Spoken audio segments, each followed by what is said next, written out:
Hey, folks, welcome to the Classical Liberal Project. My name is Danielle. I'm here with Jonathan Casey and Jonathan Eagle. And we've got our special guest today, Dylan Burns.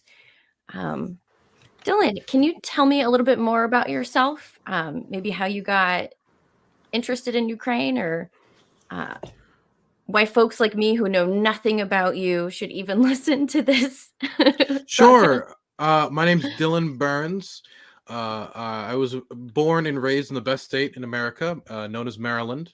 I was born a coastal elitist, and I will die a coastal elitist. It's just how it is. But I first started getting interested in foreign policy while I was first getting interested in politics in high school, when I was starting to work on local state campaigns and get involved in local advocacy. I started following the Syrian civil war day by day by relying on open source intelligence. I went to a school where you could take laptops and computers to school, and I spent all of my free time between classes then during lunch kind of following all the battles, seeing what photographs were coming out, what weapons different factions were using, and following it, because I got very emotionally invested, even after I got intellectually invested in what was going on in Syria. That's how I first got interested in foreign policy. I then, while still in high school, I started studying foreign policy, a little bit about it in like IR at the University of Maryland, through a program where you can take college classes while still in high school. And I started studying IR in college, but then the war in Ukraine happened. And I'd already worked as a foreign policy advisor for 2 congressional campaigns at that point. And so I made the decision, like, look, I can get a degree anytime I want. An opportunity like this for an independent struggle of this scale doesn't happen. You can't really choose when that happens. So I made a decision that I would go over there and I would try to document what was going on, because my coverage was getting a lot of attention on my channel, and I was making a decent amount of money through covering it early on. So I wanted to put that money back towards improving the coverage, and I've definitely done that. And I'm now very interested in developing myself as a war journalist. How often have you been over there, and for how much time? I was probably over there for about 4 or 5 months. By the time that I'd left, I had been there for the majority of the war. Now I've been gone enough that that's no longer the case. But I spent I was there during the Kherson counteroffensive. I was there during the Kharkiv counteroffensive as well. And I was in the Kherson area during that as well. So it was during a lot of very vital moments in the war, when the tables started to get turned on the Russians, and a lot of the territory was started to getting captured back. Noted. One of the things that I think you'll see in the title for the listeners that are joining us is, as you know, the Classical Liberal Project is associated with the Classical Liberal Caucus, and we're a part, kind of an organizing group within the Libertarian Party. This has been the war in Ukraine is a big topic among everyone, but in the Libertarian Party, there's been a lot of conflict around this topic, and there's been a lot of, to be honest with you, what feels like Russian misinformation and propaganda making its way into some of these online circles. And so one of the things that I was hoping we could do in the conversation was talk a little bit about your experience and talk through some of the things that we hear floating around, some things that I think are misinformation, or some things are truthful. Kind of see both sides of the issue. I know that you spend a lot of time thinking about this and talking to people. So that was what I was hoping we could do. Sure.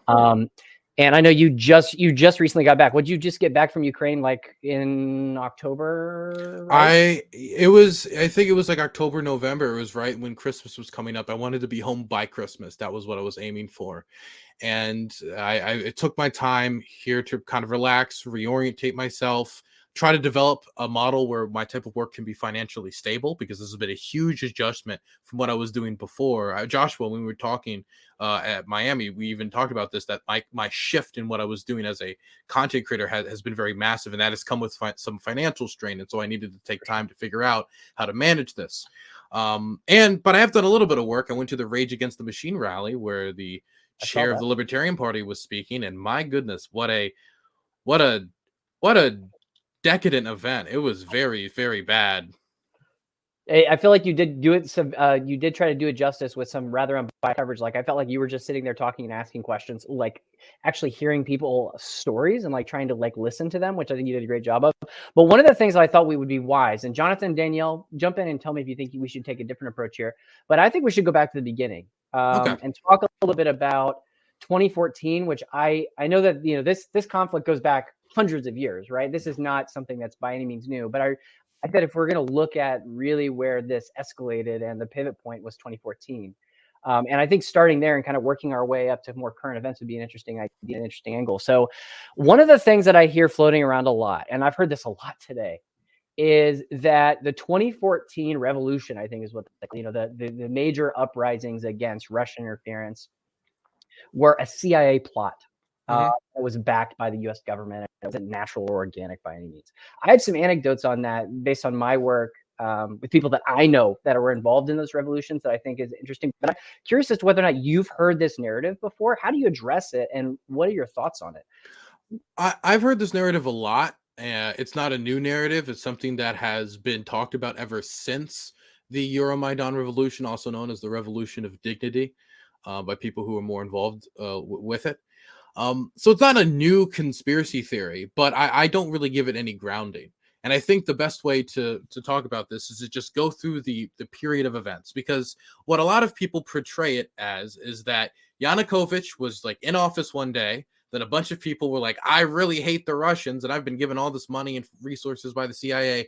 Then CIA-backed Nazis overthrew the government. That seems to be the narrative that is brought forward. I've seen people like, I don't know if I'm allowed to do direct call-outs here, but I've seen people like Jimmy Dore like push this narrative on like the PPD podcast and a bunch of other locations where a lot of information is deceptively left out to not paint the full picture. And so I think actually we should start in 2012. We could start anywhere, but 2012 is the easiest place to start because that's when Yanukovych ran for re-election. While he was running for re-election, he promised that he would institute something called the Association Agreement.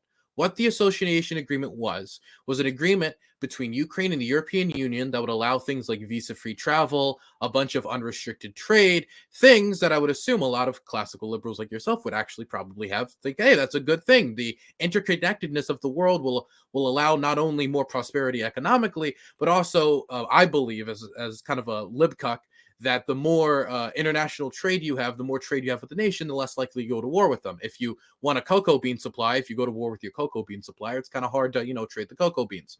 And so I thought it was a good thing, and the majority of Ukrainians agreed that it was a good thing. The majority of Ukrainians favored it, and part of the reason Yanukovych won was because he made this promise.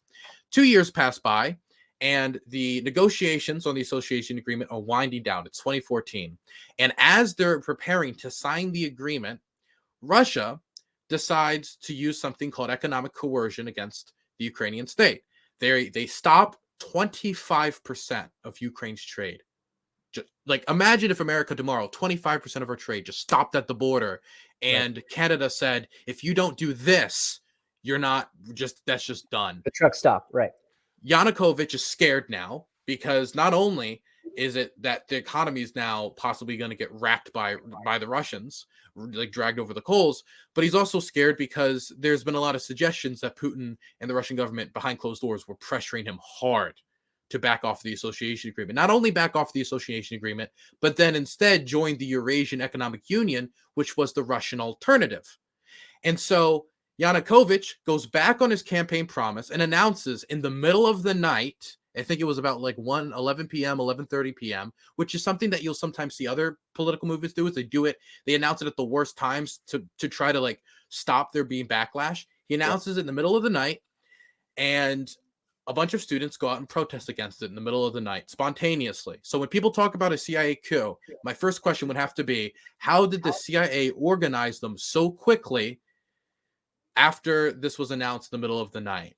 To me, it doesn't really make any sense. Definitely considering none of those student protesters has been any evidence that there's been tied to the CIA or tied to the Central Intelligence Agency.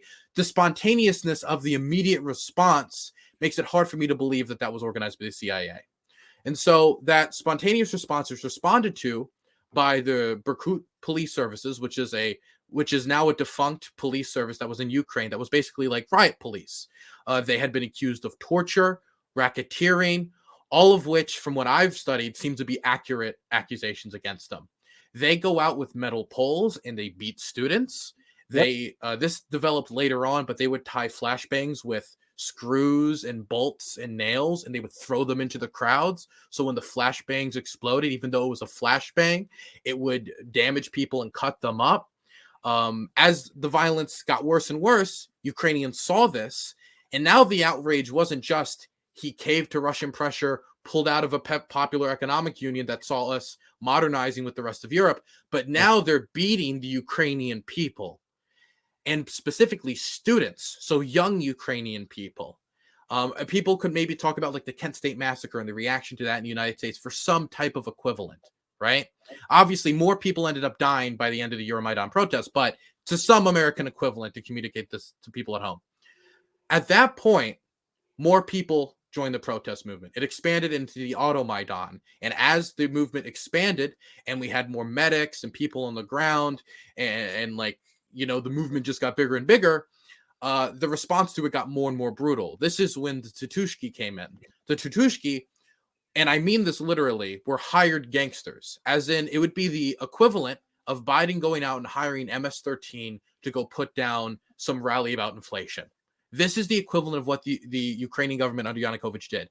They went out and hired literal gangster thugs to go out and either instigate violence, be violent towards people, or in some instances murder people. I have interviewed Euromaidan protesters on my channel who tell me about Tutushkis murdering people at their protests across the country, about people being bussed in to do these types of activities.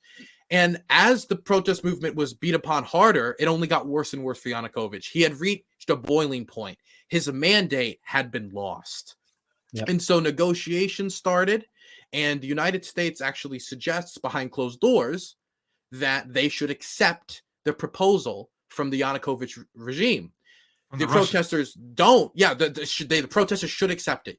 People talk about the Victoria Nuland phone call as a piece of evidence, but if people listen to the whole phone call, in that phone call, as a piece of evidence for its being CIA, because they were like, we don't like this government and we want this guy to be in charge possibly instead. But in that phone call, they specifically say we don't think the protesters should keep going. They should accept the deal.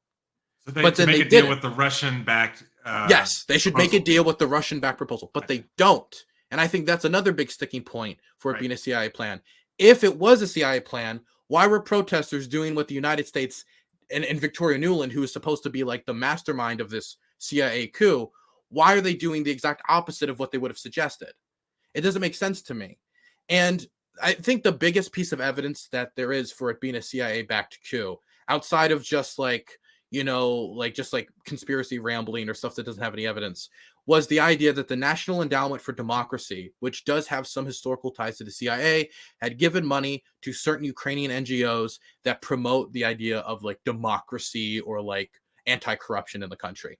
And the idea is that by us doing that, we had taken capture of Ukrainian sentiment and made them go do it by brainwashing them through our NGOs. To me, I feel like this is really underselling the Ukrainian people. This is really underselling their autonomy, their ability for them to make their own decisions. Nation states all around the world influence each other all the time, right? Through different ways, sometimes even more covert. For example, it would be really dumb for me to say that the reason Donald Trump won in 2016 was because of the Internet Research Agency. Because of the Russian Internet Research Agency and because of some Facebook memes. Right. That's the reason he won. Therefore, it was a coup in the United States, a Russian-backed coup, and we had a Russian dictator for 4 years. That would be silly. It would be silly. No, I don't care if Rachel Maddow says it herself. That would be a silly thing to do. But many of the people who would know how silly that is and will go out and say Russiagate, Russia hoax, are willing to use that same logic when talking about Ukraine in another country. It feels like there's a real lack of self-reflection when it comes to this accusation. Yeah, and one of the things that I think you touched on at the beginning was goes back to a very core libertarian principle. I mean, the thing that triggered this was the country's decision to try to align and have free trade with an ally, make their own independent decision without having to be bullied or pushed around by another big power. So it's very powerful. Jonathan, you want to take it, or Danielle? I don't want to hog all the questions. So that's a really interesting story leading up into the election of Zelensky. How did that kind of move into that? How did he capture that sentiment? Because it sounds like, I mean, he was elected in a landslide victory. So I'm assuming that he captured that sentiment that came with those protests. Not exactly. Okay. What happened was they had an interim president after Yanukovych fled the country in a helicopter. After he, tucked his tail and ran. Ashraf Ghani, he's the original Ashraf Ghani, former president of Afghanistan. And so when he flees the country, they install a interim president, and then they hold a democratic election. And this is the thing when they talk about a coup. There was a democratic election that then elected Petro Poroshenko, who is a person who is an oligarch, but he did win democratically. There seems to be no international monitors that seem to dispute the veracity of the results of that election. And then Petro Poroshenko didn't really deliver on what a lot of people wanted out of Euromaidan. And I think the main reason why is the dude, is an oligarch, and he was not bringing about the changes at the speed that a lot of people wanted. He did some things that people appreciated when it came to like preparing the Ukrainian military, because the Ukrainian military really failed in 2014. Because after Yanukovych fled the country, the Russians invaded Crimea to secure, they talk about liberation, but it was in large part to secure military bases. And they wanted to have access to the Black Sea port, and they were worried that the Ukrainian government might not renew the contract if it's not as friendly to them. Definitely if they were doing what they were doing into the lead up of Euromaidan, a Euromaidan revolutionary president would probably not be very friendly to Russia. So at that point, Petro Poroshenko gets elected, and he doesn't deliver as much on the anti-corruption stuff as people wanted, because as much as the Euromaidan was about the Russians not controlling Ukrainian internal and foreign policy, it was also built up sentiment about anti-corruption efforts as well, and strengthening Ukrainian institutions. And the problem with Petro Poroshenko is just a lot of his friends were people who he would protect and would not properly prosecute. And this was an issue during the Obama administration and multiple administrations as they were trying to deal with post-Euromaidan. This is actually where the Joe Biden goes to Ukraine and pressures the prosecutor comes from. It was the fact that that prosecutor was corrupt. And if you have a corrupt prosecutor, how are you going to prosecute corruption? And it was his failure, though, to deliver on the promise of Euromaidan that led to Zelenskyy, who was a comedian running as, hey, I played a president on TV, elect me president now, led him to win. It was kind of Trumpian, not in the way of like the same values of Donald Trump, but in the way it was like a Molotov to the establishment, which had failed them, right? Yeah. And that's what Zelenskyy was. It was the idea that, well, in order to fulfill on the Euromaidan revolution, we need to get rid of the oligarch and replace him with somebody like Zelenskyy. Zelenskyy then gets into office, and he doesn't have a lot of experience, doesn't deliver on a lot of the promises that a lot of people kind of hoped he would. For example, he was a peace candidate, and he wasn't able to deliver on peace with Russia. Now, I would make the argument that was because the Russians were just, their position was so unable to be able to negotiate with, like they were so uncompromising that it was impossible for him to accept a peace deal that wouldn't see his country cut up like it was colonial age Africa. And so the war happens, and that's when Zelenskyy, I think his true skills started to shine as somebody who has experience with media, was able to rally the international community. He stayed in Ukraine, which I've been told by anybody who's anybody that him staying in Ukraine and not fleeing was one of the most important early war decisions that happened in Ukraine. That if he was going to flee, that could have easily made it so other politicians, other figures fled, and then the whole government starts collapsing. And then that 3-day invasion might have actually looked more similar to what the Russians wanted. But by him staying, that's what kind of has enshrined him as such a popular leader in Ukrainian history. That's how we got to Zelenskyy of today. That's the broad strokes path to how we got to Zelenskyy. Now, you have to give me some more context on this, because I don't know nearly as much as you do, at least digging into the details. But when you look at the 2019 election, and that, from what I remember, the Donbass region, like the eastern part of Ukraine, he won in a landslide. Like, wasn't it like Zelenskyy? Yeah. Wasn't it 75%, 80% in the election in the eastern part of Ukraine? In the second round, yeah. In the second round, when it was him and Petro Poroshenko, it was like that. In the round before that, it was a lot more diverse. Because the other parties were able to like nudge. It was like in the second round, though, Zelenskyy won. Zelenskyy won basically everywhere outside of, I think, certain areas around Lviv. I forget exactly. Right, but he won. The only area he did not win in the end. When he was elected, it was versus Petro Poroshenko. I mean, the people dutifully elected Zelenskyy. He's the democratically elected leader, and the election monitors at the time said that the exit polling closely matched, if not exactly matched, what the results were of the election. Election monitors didn't have a problem with the results. It was a free and fair election in Ukraine. And the fact that international monitors didn't ring any alarm bells, I think that's a really big accomplishment in the advancement of Ukrainian democracy. And it's part of the reason why I'm so concerned. I don't want to see all that progress pushed back upon. Ukraine has enough issues strengthening their civil institutions, dealing with corruption, and trying to uphold their democracy as it is. The last thing they need is an authoritarian occupier, making it that much more difficult to uphold their democracy. So Yeah, I was go going for to it. ask Poroshenko. From what I understand, he was, people say that Zelensky was the U.S. backed candidate, but from my understanding, Poroshenko had more U.S. backing than Zelensky did. We liked Poroshenko. Right. Poroshenko was more friendly towards the West. We liked Poroshenko because of that, and he was somebody who wasn't like super duper tied to the Kremlin like Yanukovych was. At least, definitely not to the same degree. And so we had a much more friendly relationship with Petro Poroshenko. And I mean, if we could have controlled the results of the 2019 election in the United States, if we could have picked it, I think there's a decent chance we would have picked Petro Poroshenko just out of the fact that he had more experience as a legislator and as an administrator, whereas Zelensky didn't really have any, and he was kind of a wild card. And so if this was really like, if Ukraine is a puppet state, it doesn't make sense for us to bet on the comedian. Right. Well said. Well said. So one of the things that I wanted to talk about, and these are two of the major questions that I had. This is another thing I've heard a lot the last couple of days is these Democratic votes. I think they were Donbass region and Crimea. There was one in Crimea in 2014 as evidence. So these major votes to join the Russian Federation or at least leave the Ukrainian nation state. Can you give me some context on those votes? What are your I know like the Crimean one in 2014 was right after the Russian occupation, and it was like a major landslide. It seems very fishy. Yeah. But do you have any context on that or thoughts? So when the Russians invaded Crimea, the thing that's really weird about it is the whole time they denied it. They denied they were doing it. That's why they were called the Little Green Men, is because they removed the Russian insignias. They went in and they took over the peninsula.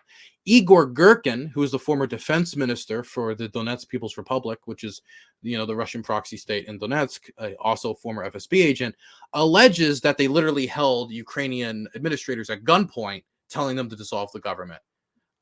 That's according to Igor Girkin, who's again on the Russian side of the equation. Whether you believe him, I guess, is up to you, since there's no photos or videos of it. But I don't know why he would lie about that, since it makes Russia look worse. At that point, they then wanted to rubber stamp the process, and that's, I think, the best way to kind of define what these votes are. Is they're not legitimate. A legitimate accounting of exactly what the democratic will of the people of the region is. It's basically formalizing the process, trying to incorporate it into the Russian legal system, and they need something to try to give them a mandate. And it's very easy to just be like, they support us, and if they support us, there you go, you're done.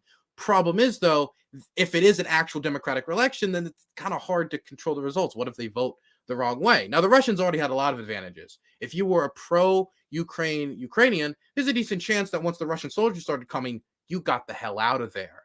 And so there's going to be people who are displaced. There's going to be people who are afraid to come out and vote. This is why it's so difficult to poll in Russia, is because people are a lot of time very nervous about sharing their real political beliefs. A channel I would recommend for people to check that out would be, I think it's called like 1420. It's a Russian vlogger who goes around and asks people political questions. And it's crazy the amount of people who say, I have an opinion, but I can't share it. On camera, into the camera, just like very openly saying they can't share their opinion.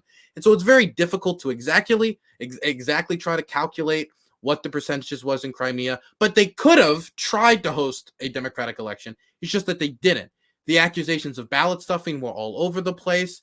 There was no real international monitors that would usually monitor something like this that could have validated. All of the monitors that they did bring out were just like independent reporters that don't have ties to these reputable organizations that in many instances seem to have very pro-Russia frameworks or pro-Russia viewpoints. And so there wasn't really anything to really, I think, legitimize this as a democratic result. Not to mention, none of the options on the referendum in the first place even listed rejoin Ukraine. Right. There was no option for them to even rejoin Ukraine. So if you're pro-Ukraine, why even go out and vote? Right. Yeah. It was, if I remember correctly, at least with the Crimean referendum, it was, join Russia or adopt the 92 Ukrainian constitution, which I think gave Crimea like more autonomy is what it was. And then there was no other, and then that was it. Right. Yeah, that is true. And so there was no option for these people who were just part of the Ukrainian nation to vote to be part of the Ukrainian nation. And so why would you vote in that election? Right. And if you were just annexed, do you think you'd vote 97%? To join the Russian Federation? 97. It's a beautiful result. True unity on the peninsula. Perfect unity. Absolutely. So my question is, I do want to add one more thing. Since that annexation, over 250,000 Russians have migrated to Crimea, which poses a really difficult ethical dilemma for a lot of people, where it's like, this is very clear. It's very clear why this is happening. They're doing this in order to increase their influence in this strategically important peninsula for them. They want the military base there. They want access to the Black Sea. That's important for them. This, with control of Crimea, they can have a stranglehold on Ukrainian trade out of the region if they wanted to trade grain or anything like that. Be very difficult for the Ukrainians to engage in trade without the permission of the Russian state. I just want to emphasize that every day that passes, the Russians are trying to make sure that the odds of Crimea going back to Ukraine is basically nil. They're trying to decrease it every day, either through engaging in basically what is illegal settlement, something I guess it would be similar to what happens in a lot of the West Bank, maybe, when it comes to like the idea of people coming to a territory that they're not really a member of and settling down and changing the demographics of the region permanently. And that is the purpose of the settlement there, is to make it so even if the situation changes, there's just so many Russians that have been brought there that there's not really much Ukrainian sentiment left, because they've all left because they were terrified. Do we know how many people fled Crimea? I don't know the number off the back of my head, but I know that I met a lot of people in Ukraine who used to live in Crimea, and that's exactly my next question was: is when you were over there, it sounds like you talked to a lot of them. What did they tell you? Is Crimea like, or is the Ukraine like the United States, where we have friends everywhere? We know people all over the country. So if California got invaded, I'd have a dozen friends I could call and say, what's actually going on? Is that what you're getting in Ukraine? It's difficult to communicate with people who are in occupied territory, because it's obviously a security risk if they start saying things that aren't that friendly. But there are reports that get out. People find ways to communicate using things like VPNs or other way to like get messages out. And there's a real chilling effect in a lot of the occupied territory of not expressing any pro-Ukrainian sentiment. You can get arrested for just playing the Ukrainian national anthem in these territories, because they see that as too sympathetic to the Ukraino-Nazis. Therefore, you need to be detained for further investigation. And so if that's the type of environment you've created, where just playing a song could get you thrown in a prison cell, it's going to be very difficult for somebody to kind of express those beliefs publicly. And so there's a lot of, in Kherson, that was a problem. In Crimea, that was a problem. In all occupied territory, it's a problem. There's a lot of accusations of torture that have been backed up by international groups like Amnesty International, and photographic and video evidence of said torture, which is many times just posted online by the people engaging in the torture. That's not even to talk about like POWs, but just like civilians in occupied territory. So you brought up the Ukraino-Nazis, and that's a big question, big issue. Everyone, Where I was going. I know Josh was going to go there too. So what do you answer? People say, listen, I've got these photos. There's Nazi iconography on these photos, on these uniforms. What's that about? Why why are we funding Nazis? We all know. I mean, the Azov battalion is a real battalion, right? I mean, like, it is a real battalion. What do you say to the people that are like, hey, the Ukrainian government's just run by a bunch of Nazis? Because I think it's nuanced, right? I think there's nuance, but I mean, there's nuance in the way that like, if it's like nuance in the way that like there's a tiny grain, there's like a kernel of truth in like a big ball of lies. Because when somebody says like conspiracies, yeah, like at the Rage Against the Machine rally, I heard the Ukrainian Nazi government, and I kept hearing that over and over and over. The Ukrainian Nazi government. It's the same thing that the Russian state media talks about all the time. It doesn't make sense to me, because I know who Zelenskyy is, and I know the type of advancements that Ukrainian society has made recently. For example, in 2015, the Ukrainian government passed workplace protections for transgender and homosexual individuals. If you're a Nazi government, I don't know, like Hitler's exactly. I don't remember him passing like the the pro-trans workplace anti-discrimination law. Like that just didn't happen, because the values fundamentally contradicted that, right? Fundamentally. And so when we say it's a Nazi government, the values of the government is not Nazi. It is not Sieg Heil, Adolf. So calling it a Nazi government is dishonest, and is purposely misrepresenting the values of the government and the type of policies they introduce. Because the number one question I will ask anyone when they ask, is Ukraine a Nazi government, is what is the Nazi laws that have been passed? What is the Nazi legislation that has been implemented? And there isn't any. There isn't any. Right. And Okay, so, I mean, so in many I was- countries, there are Nazi parties in the parliament, or there are like Absolutely. far-right parties. There's no equivalent in Ukraine, which is something that's notable. Like in the parliament, there's not an equivalent Nazi-esque party. Well, you can find those in other countries. Sorry to cut you off. there are far-right parties in Ukraine that have seats. I guess the one that scares me the most that has a seat is Svoboda. They have 1 seat in the Rada out of 450. But Now, would you when we characterize talk them as about, Nazis? I would say they're pretty damn close, if No. not there. I think the people that scare me the most will always be right sector. They scare me the most because I've interacted with their people, and they are, I would say, definitely right wing. At the very least, the only actual Nazi I ever met in Ukraine was a right sector guy with a tattoo on his neck. But when we talk about the vast majority of Ukrainians, they're not fascists, they're not Nazis. In fact, the Azov Battalion's original like political party that broke off from it, I think it's like called the National Corps or whatever, they never got a single seat in the Rada. They've had complete political failure. The reason why a lot of Ukrainians like Azov isn't because I love their moral values and their political party. It's the idea that, oh, they're the guys who were in Mariupol and fought to the last man. That's how they talk about them. That's how, when they talk about respecting them, that's what they're trying to talk about respecting. They don't care about their political values really as much, because if they did, they would be voting for them, but they aren't. There are Nazis in the Ukrainian military. That's impossible to deny. But the reason we're even talking about Nazis in Ukraine in the first place is because the Russians claimed they were engaging in a denazification operation. And the thing that gets me about that is the Russians have Nazis in their own military. Rusich is a neo-Nazi militia that is fighting off of behalf of the Russian government in Ukraine, that has been involved in the occupation of Kherson, that has been involved in war crimes and many other atrocities, where they're publicly posting their propaganda online and blog posts about these Ukrainian degenerates. It's just like ranting, like Hitler-esque Nazism that is being spewed out by these people. There are Nazis in the Wagner Group. In fact, the Wagner Group was founded by a neo-Nazi who has an SS tattoo in his chest and has always been a home for the Russian far right. There are other Russian right-wing groups that have engaged in atrocities against religious minorities. And I guess my main point here is, how do you use Nazis to denazify Nazis? Yeah, that's the only reason we're talking about this in the first place.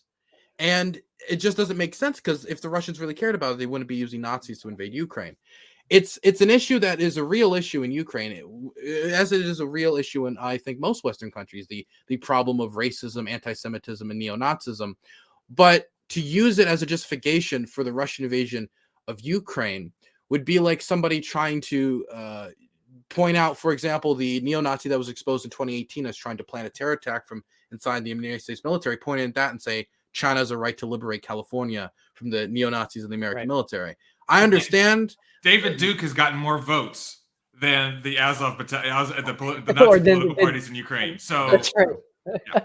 Just saying. But so I want to. So you said that, what Nazi laws have they passed? And there's 3 things that I think I've heard as saying these are laws: the conscription and not allowing any men to leave the country, banning political parties, and banning religions.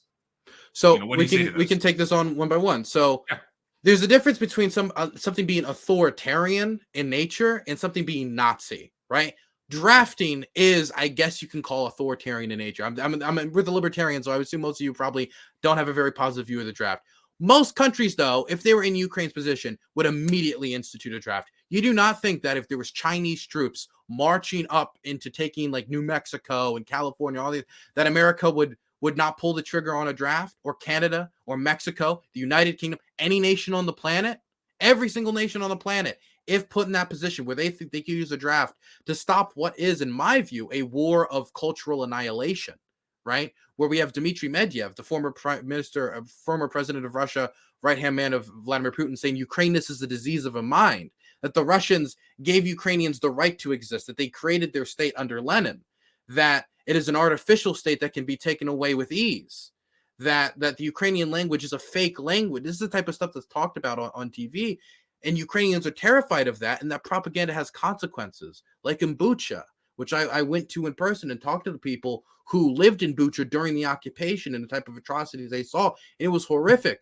Or in Izium, where a mass grave is uncovered of over 440 bodies. That is the largest mass grave uncovered in Europe since the Yugoslav genocides. right? Like this is like horrific stuff that is being waged upon Ukraine. And so people can say that I don't like the fact of a government ever drafting people or saying that we need to keep you here in case we need to defend the nation. And that's fine. But that's number one, that's not a Nazi policy, because that's the policy of basically any government on the planet. And any other government would do the same thing in Ukraine's position. So I guess for that one, I would say that. The other one was, what was the other ones? Could you tell me again? Banning religions and banning other political parties. As for banning other political parties, a lot of these political parties did have ties to the Kremlin or were tied in some way to the people who were collaborating, as in party members when the Russians invaded, saying, everybody surrender, the Russians are taking over, or even went on to directly collaborate with the Russian occupiers. And so when you have political parties that are very sympathetic to said invader, or have members of these parties literally collaborating with the invader, it's not going to be that surprising that the government's going to crack down on them. Now, you can still disagree with that if you want to, and I understand that, but trying to portray that as like Nazi in nature, when I'm going to be honest, Abraham Lincoln kicked people out of the Congress and Senate after the secession for I think obvious reasons. Abraham Lincoln engaged in things like the suspension of habeas corpus. Does that make Abraham Lincoln a Nazi? Okay, well, if I asked the Mises Caucus, maybe, I don't know. But asking most people, Abraham Lincoln's on the penny for a reason. As for the last thing, banning the religion, the head of the Orthodox Church, the Russian Orthodox Church, which is also political in nature, whether people want to, if people want to ignore that or not, I don't know, but it is. He said that if somebody goes to Ukraine and dies fighting in Ukraine, that they will go to heaven. If you are looking at a religious institution, which its head is directly saying, go to Ukraine, fight and die, and you will go to heaven, it's kind of hard to really, I think, miss exactly why the Ukrainians did this. They didn't do it, I think, in my mind, because they just wanted to bully the church, or they wanted to go after the church because they're just so aggressive towards it. I think they did it for somewhat legitimate national security reasons. I actually still disagree with it, because I do believe we should still hold ourselves up to a certain principle, even in wartime, even if we do need to be flexible. But it's not a Nazi position to respond to that type of hostility from a religious institution by trying to stop it from undermining your national security. Like, all of these things have nuanced positions to explain them, but once we remove all the nuance, what we can portray Ukraine as this evil authoritarian state, when it's a nation state trying to survive and engaging in every single means it can in order to survive, which the majority of its people wanted to do. And if I understand correctly, both the political party, there were small, tiny, minor parties, and the religion as well is only a small, very small. There was like a bigger opposition party, but no like, it wasn't like they controlled 40% of the seats or 30% of the, or 35. It wasn't anything like that. Well, and just to your point, we don't have to endorse it. The idea that it's not I mean, that's not an exclusively Nazi thing; it's an authoritarian thing. Sorry, Daniel, go for it. No, that's okay. Just to clarify, Russia also has a draft, correct? Yes. Oh yeah. Okay, 100%. just making sure they're on the same. For anybody who didn't, the Classical Liberal Caucus, we made for our Libertarian of the Year. We put up Boris Yeltsin of the Libertarian Party of Russia, because they are legitimately putting their lives and liberty at risk going out and protesting these wars. Yeah. They've had members after being convicted of protesting the war, get conscripted into their military because they protested the war. They get conscripted into the Russian draft, which is, I mean, it's just horribly evil. Like, at least in this country, we have the draft still, but at least there's some concept of conscientious objector. Right. But it was a practice where if they arrest you in an anti-war protest, they would take you and they'd bring you to the office and then sign you up for conscription. Yeah. As a way to discourage people from going out and protesting against the war. Yeah, I mean, if being a libertarian in the United States might get you dragged on Twitter, being a libertarian in Russia will get you killed. So, like, that is true courage, standing up to be anti-war in Russia. That was a good choice for sure. Danielle, do you have any questions? I've got a couple more that I wanted to ask before we get to time, but I feel like we've kind of got every. Jonathan stole the one question that I wanted, but that's okay. I just have a wrap up one when you're done. So yeah, sure. I'll get through mine then. No problem. So, one of the things that I've heard a lot recently is that NATO expansion and I've got a lot of opinions on this, but I really want to hear your opinion on it. Mhm. NATO expansion has provoked Russian intervention in Ukraine, right? Mhm. There's a lot of context here that I'd love to unpack with you. But can you give me your opinion on the viewpoint and kind of how whether it's credible or not, in this context? So I think there's nuance to it, but if you wanted my blunt answer, I would say probably not. And the reason why is when the Russians invaded Ukraine on February 24th, when they did the massive expansion of the war, because the war's been going on for 8 or 9 years, but the expansion of the war, the main about was, well, it was because you guys just kept expanding NATO and we didn't want Ukraine to join NATO. That's the foundational point they would be making at them. They still make the point that we didn't want Ukraine to join NATO. There was no risk of Ukraine joining NATO. Ukraine, by the foundational laws of NATO, could not join due to the fact that they have territorial disputes with the Russian Federation. The fact that the Russians have control of Crimea and that separatists backed by the Russians and Russian soldiers had control of 1/3 of the Donbass, the Donetsk and Luhansk, that meant that foundationally they just aren't allowed in because according to NATO's founding documents, we don't allow nation states with those territorial disputes in because we don't want to be dragged into a direct war. We don't want to be dragged into that type of a conflict. Right. And so as long as the Russians could keep control of Crimea, they don't even need to control the Donbass, but just Crimea, and Ukraine didn't recognize it, and they still were saying that's our territory, which that wasn't stopping anytime soon. They can't join NATO. And that had no risk of ending anytime soon. And so it has to be more than just NATO expansion, if that was even a major contributing factor in the first place, or they would have invaded at a different period in time when maybe NATO membership was even more likely, because there wasn't anything changing that was going to bring forward NATO membership. I think that there was Russian nationalistic reasons. I think there was resource reasons. I think that they thought the war would be a lot easier than it was, and so they made the calculation that maybe it'd be easier to take Ukraine on now than late. I think there was a lot of calculations that went into their decision to invade. Nationalistic delusions, economic, resource control, a million different reasons. But when we just say NATO expansion, I think that's not paying attention to the signs that led up to the invasion, which is... Well, and it's also... Oh, sorry, go for it. Didn't mean to catch up. Let me just wrap up, which is that they couldn't join NATO, so I don't understand why they would invade now, since they weren't any closer to joining NATO. Right. And I confirm that. I literally pulled up NATO's it says states which have ethnic disputes or external territorial disputes, including iridescent claims or internal jurisdictional disputes, must settle those disputes by peaceful means in accordance with OSCE principles. Resolution of such disputes would be a factor in determining whether to invite a state to join the alliance. Yeah, and everything, Dylan, I agree with what you said. And I think another piece of context that a lot of people in I hear in the libertarian space say, this is an echo of Russian propaganda, is like, oh, the expansion of NATO and the idea that Ukraine could theoretically join NATO, or the fact that NATO has spread so far east, is the reason why Putin's acted now. But it's been 20 years that Russia's had a border with NATO. I mean, Estonia and Latvia joined in 2004. That was 19 years ago. Estonia, Latvia, Lithuania, and Poland all have a border with Russia. Poland owns Kaliningrad. The thing that gets me, not to mention if Finland joins, the thing that gets me is, number one, if the goal of the war was to stop NATO expansion, it's failed miserably.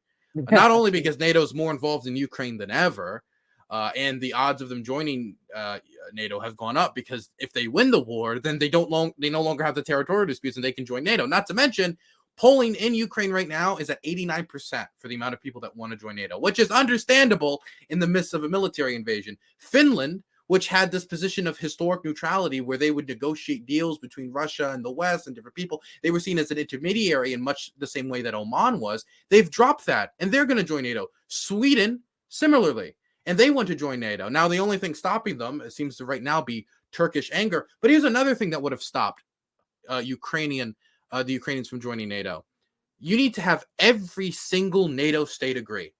Do you guys think Viktor Orban would have given the thumbs up to Ukraine joining NATO, even if they dealt with the territorial dispute reasons? What about Erdogan? Maybe Erdogan would be more likely, but we see him giving trouble to the Swedes and the Finns.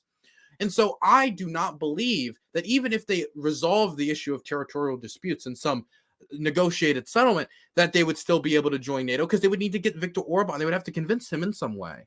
And it's just all the factors that would lead to them joining NATO. There's just so many that I think that a lot of people don't realize that joining NATO isn't as simple as, okay, America's giving you the thumbs up, you can join NATO now. Right.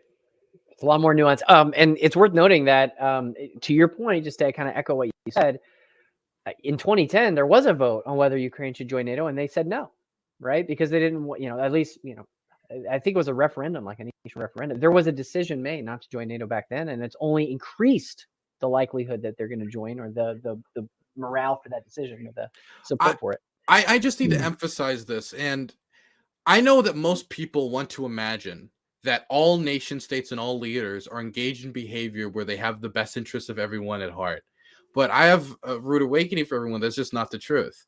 That most nation states act in a very selfish manner. I like to consider myself an idealist. I believe in international institutions. I'm a liberal, right? But nation states do act in their own self-interest. And it has been the policy of the Putin government for at least the last 10 to 15 years, and some would even say go further back, depending on who you're talking to, has been to develop strategic control in some capacity, if not soft power or hard power or alliance, over all nations that touch it, basically all of them, like Kazakhstan, most of Central Asia, and the entirety of the post-Soviet sphere. That is one of the primary goals of Russian foreign policy, is to reestablish dominance over what it considers its strategic interests. And what strategic interest translates to when you're talking about Russia is, if it's close to Russia, it's theirs. That's what they mean by strategic interests.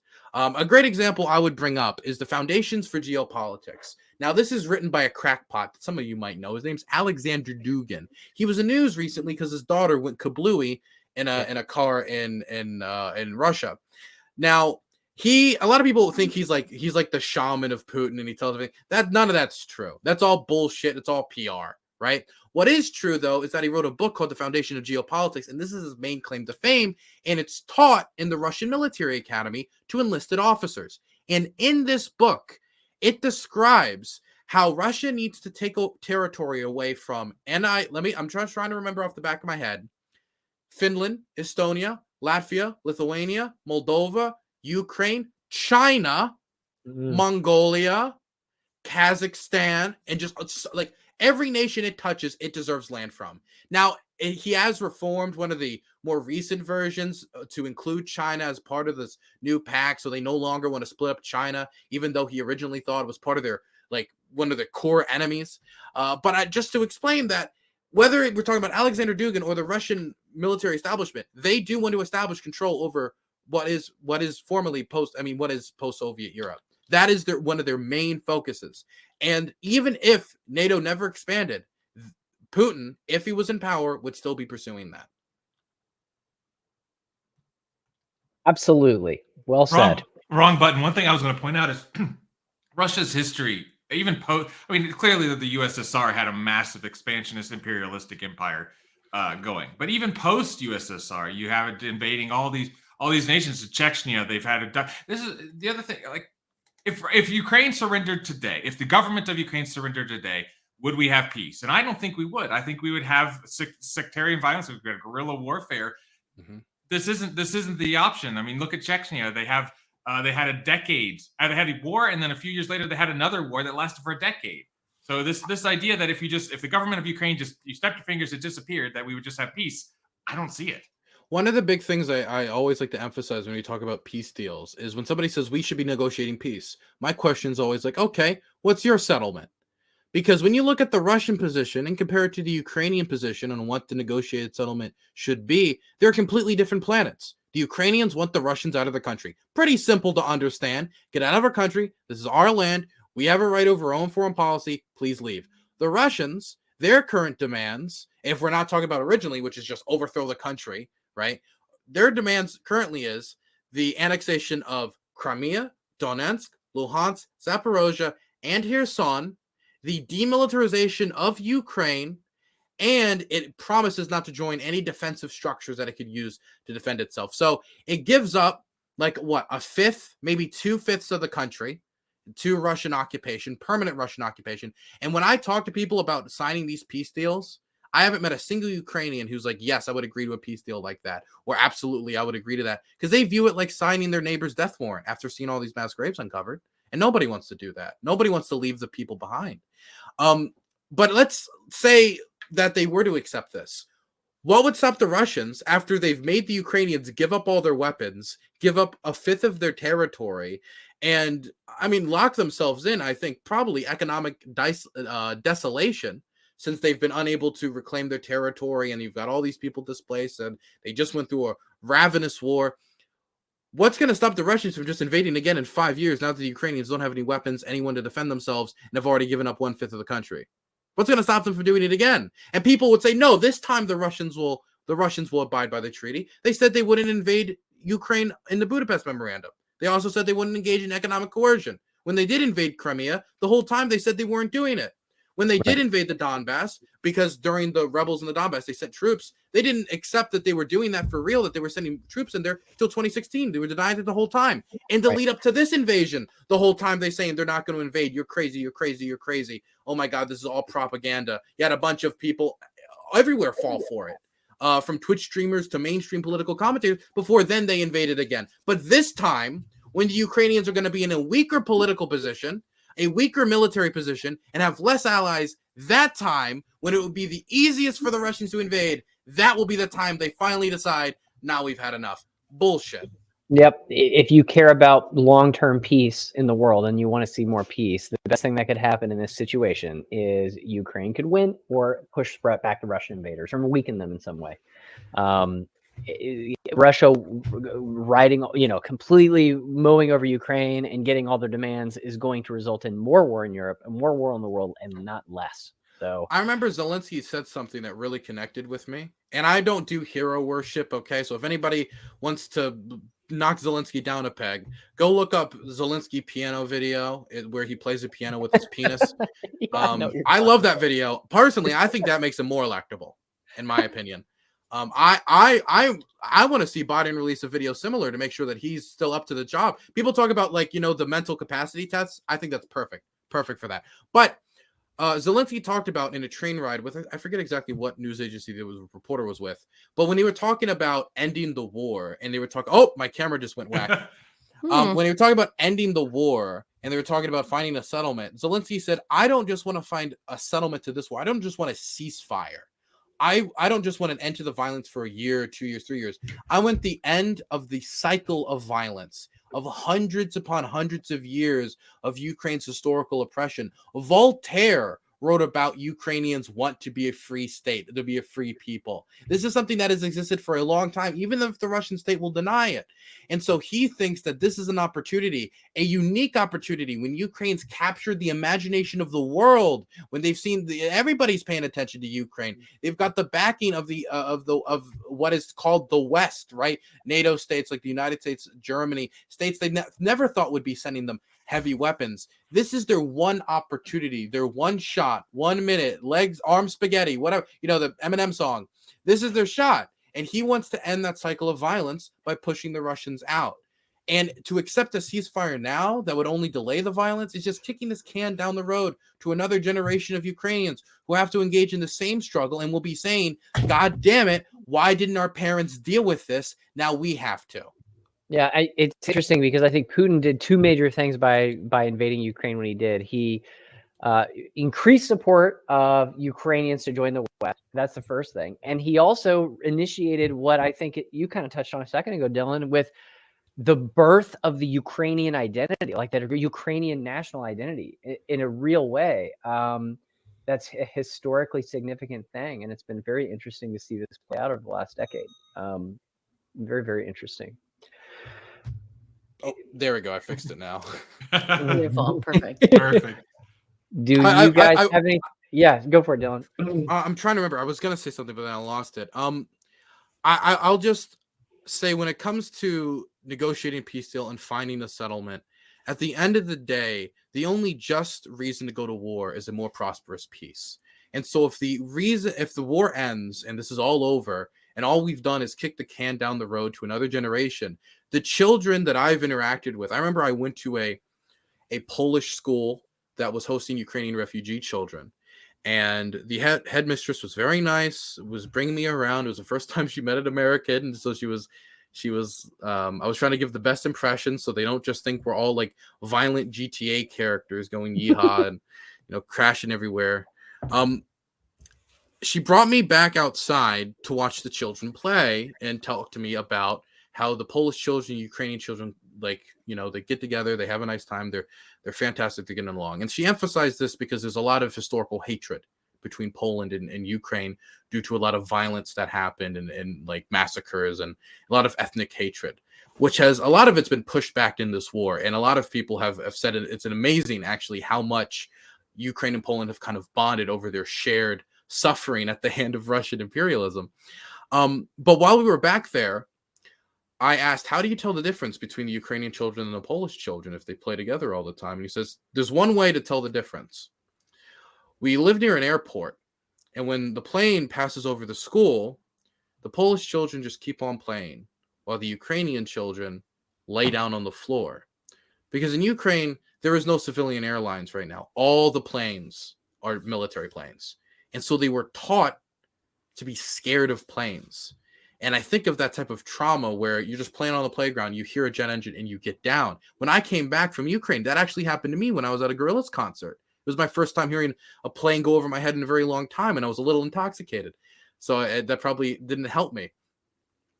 And so I could think of no worse sin than passing down this struggle to those children who have already been traumatized so much. And that has been communicated to me a lot by a lot of Ukrainian mothers and fathers, saying that by God will endure as much suffering as possible to get this over with, get this done with, so I don't have to pass this over to my kids and traumatize them more than they already have been. We don't need all these traumatized babies in 18, 19 years taking Kalashnikovs and ambushing Russian soldiers. This should be done here and now. And libertarians across the world can agree with that and understand that, the ability for people to defend themselves is not something that it's not in conflict with libertarian ideology. We can have debates all day long about to the extent of which the West should support them, but the idea that Ukrainians should have the right to defend their property, have their own identity, engage in any trade they want to engage with any country and determine their future, that's libertarian. Like, if you believe in libertarian ideals, then you support the Ukrainian people and their right to do those things and like their right to self-determination. So it's really powerful stuff. Can I ask you a question, since I got all the questions? Go for it. So I've seen you, Joshua, in the trenches on Twitter. Okay, every other day you're tweeting something about Ukraine, and you know what you're doing. You're poking, like, I'm not backing down on this. You're poking the bear a bit, making sure that they know your position on this, and I really respect it. And I try to back you up here and there. I hope you see it. But yes, I gotta ask you, the Libertarian Party right now looks like a complete mess from the outside, right? I'm not a libertarian, so at the end of the day, like, I'm not like crying if the Libertarian Party isn't doing too well. But just out of compassion, it's kind of sad to watch, though. To watch the Libertarian Party chapters tweeting about Taiwan's a part of China. To watch Libertarian Party chapters praising, in some instance, praising Putin in some examples, and going out and saying that, Zelensky's Hitler, or speaking at the Rage Against the War Machine rally with Russian flags in the backdrop, having speakers on the same speakers list who, and I know this is like I know they ended up not speaking there, but who was a convicted pedophile, but was still invited because at the very least he didn't support Ukraine. At the very least, he didn't want to send weapons. Where they invited multiple people who were pro-invasion, who Jackson Hinkle, for example, who was one of the speakers who was calling Ukraine a Nazi state the whole time, said that he will vote for anybody who just cedes all of Ukraine to Russia. Yeah. Like, it feels like a lot of the credibility that libertarians had when it comes to foreign policy, that anti-war stance, was really somewhat degraded with that rally, because it wasn't just anyone. It wasn't just one libertarian, two libertarians. Multiple libertarian chapters were there. The Delaware chapter, the Maryland chapter, and the chair of the party. You can't just say, it's just a few libertarians. That seems to be the center of the party right now. Like, that's the center of power in the party right now. For sure. We need a disclaimer that views shared on Twitter do not represent the Libertarian Party. As the endorsement of the chair does carry some weight, and yeah, I agree. Not all the Twitter comments are representative of everyone in the party, and there's a lot of people in the party that are very disappointed in that. I can tell you right now, Dylan, I've been involved in the party for almost, I think my 11-year anniversary is this year, and I feel like right now the party is farther from its values and principles than it's ever been. Wow. Like ever in the last 10, or at least in the last 10 years. And so it's been very disappointing to see that. And I think that, I don't want to speak for Jonathan Casey, but I think that one of the reasons why Jonathan set up to start this caucus is because he saw some of that, the party diverging from their values, diverging from true libertarian principles. Because libertarian principles, again, we've talked about them all night. The idea that people should be free to defend themselves, free to determine their own future, free to make decisions for themselves. And it's been very sad for me to see that, to be honest with you. So, I mean, it's an emotional thing for me. Like, it's been very sad for me to see that. It's physically painful. I think I've told Josh this the other day. I sent him a tweet, and I sent him a screenshot of a tweet, and I said, "This physically hurts me to read this coming from a party of, we call ourselves the party of principle, and yet we're abandoning our principles in so many ways, and it's not standing up for our principles, and certainly not speaking to those principles." Yeah, and I know it's painful. If I could just, sorry to interrupt, but I guess the thing that really gets me the most is that I always saw libertarianism, and I see this with a lot of third parties. There's a lot of it's inherently anti-establishment, at least when it comes to how America is today, right? It's an anti-establishment position, and it attracts people who are anti-establishment. The counterculture, if you want to call it that or whatever. But it feels like when it came to that rally, that some of those people rejected the American establishment position, but instead they just replaced it with the Russian establishment position. Absolutely. On Russian talking points. And that really bothered me because it felt like it was never about challenging power. It might have just been about, for at least some individuals, maybe not the majority, for some individuals, it was just about almost like virtue signaling. Well, a lot of cases about reflexive contrarianism. In a lot of cases, that's what it is. Jonathan, go for it. I didn't mean to cut you off. Well, yeah, listen, I spoke out when the days after the rally came out. I spoke out about the rally and showed my concerns with what the rally was even saying. And then once we heard about who the speakers were, we spoke out again, and we took a lot of flack for that. And I'm absolutely proud that we did, because we had to. We couldn't sit back and let us be bullied out of our position, our principled position, that these people are going to harm and undermine the anti-war movement. The anti-war movement is on life support right now, and to throw it to the Russian wolves was a horrible decision, and I think it's going to really harm the real anti-war movement, because really what anti-war means is that we oppose wars of aggression. Anti-war doesn't mean just letting everybody invade you and giving up. It means letting people defend themselves. It means opposing wars when they do start. Think about how much credibility was given up for a crowd gathering of 2,000, mostly fringe, very zero moderate people gathering. Like that's higher than I've heard on projections. I'm being extremely generous. I'm including the people from the Lincoln Memorial just kind of wandered over. I'm including counter protesters, being very generous. And it's like nobody that was speaking there were elected Congress people. Nobody that was speaking there were people who could have real influence on it. It just kind of, honestly, it just felt like a podcaster rally. Yeah. Well, and it's worth noting, to be honest with you, Dylan, I'll say this, that podcasters basically took over the LP in the summer of 2022. So it's not a surprise that that's the case. I think that one of the things that we have to do as the CLC is we have to spend this next year really soul searching and understand and providing a clear pathway out of this to the party. I actually just spoke to Jonathan about this a couple of weeks ago. It's on us as a caucus now to articulate what needs to change structurally in this party in order to fix these problems so they can't happen again.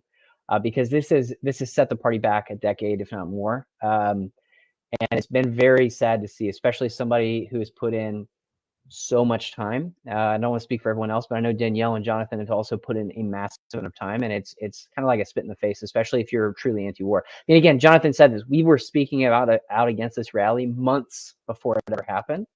and I no one appreciate that, by the listened. way. I saw that. I saw you doing that, and Right, and no, I really do appreciate it.